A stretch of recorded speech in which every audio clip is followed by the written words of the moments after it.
us go through life without belonging to anything but the symbols of our desires. We look, but we do not feel.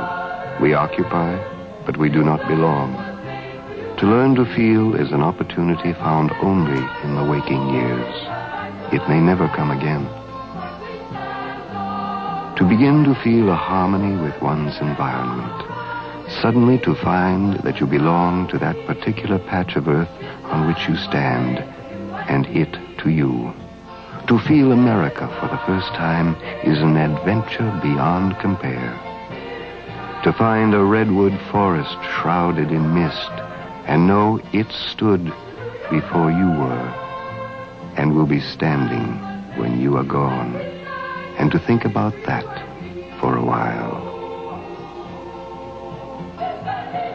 To see history carved in a mountain, and to think about that for a while.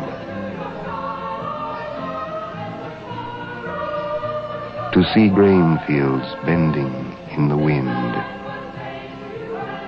and rivers digging canyons, and mountains growing old, and to think about that for a while. But there is more to the waking years. What about one's place in time?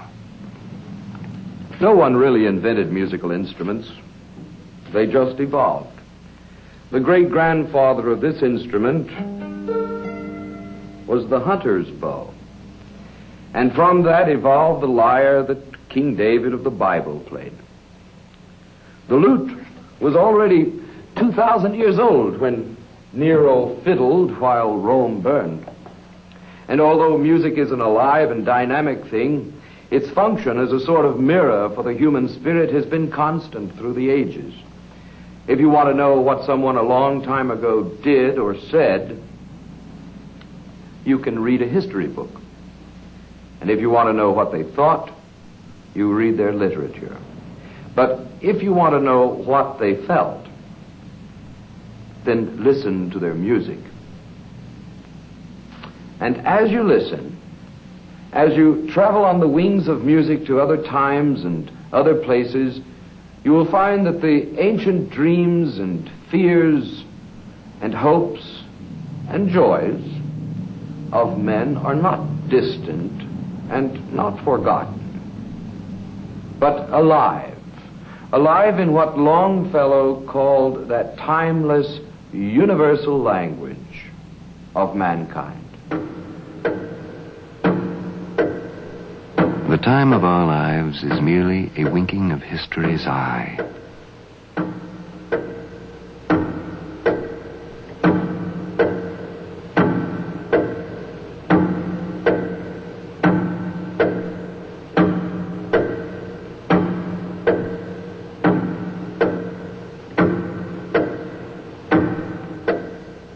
Where do we belong in time?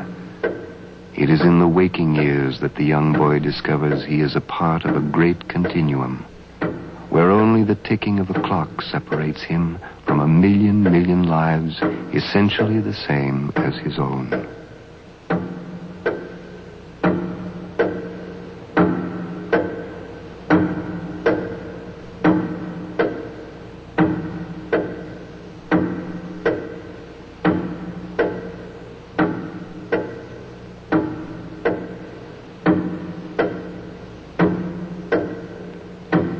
He walks the same stone others have walked, and the stone is as hard as it always was.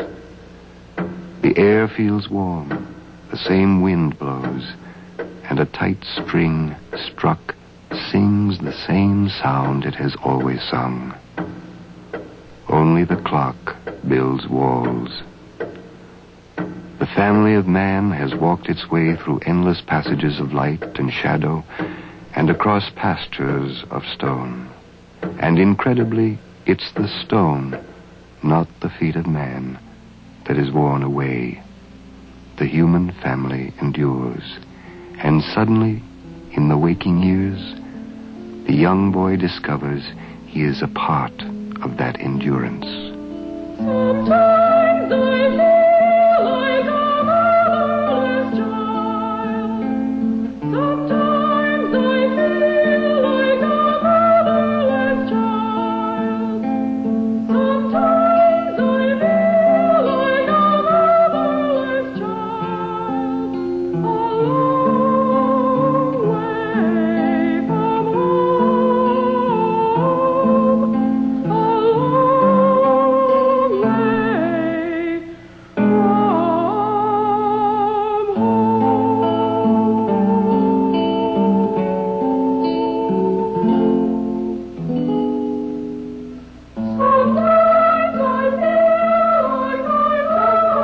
Just when it seems that perhaps for much of the world God has blown out the sun and walked away, the boy discovers an awareness of a certain triumph in human history, that at certain times, in certain places, the human spirit soars.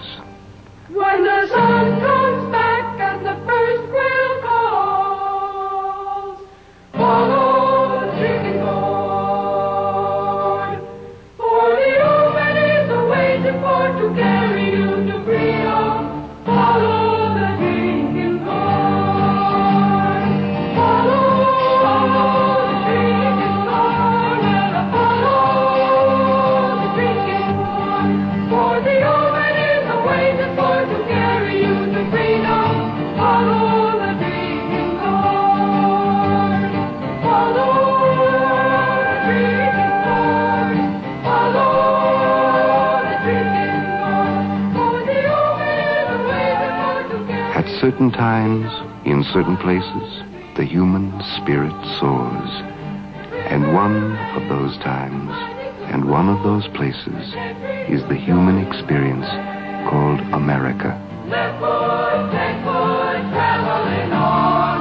Follow the chicken Lord. Follow the chicken Lord. Follow the chicken Lord. For the omen is awaited for to carry you to freedom. Follow the chicken Lord. The river and the sea streams over here. The boy comes to realize that Americans did not create America. The world created America. They brought their dreams from the old world and created a new world around them. They built something unique on earth. From all over the world they came to this new land where individual man was free to rise to the limits of his abilities.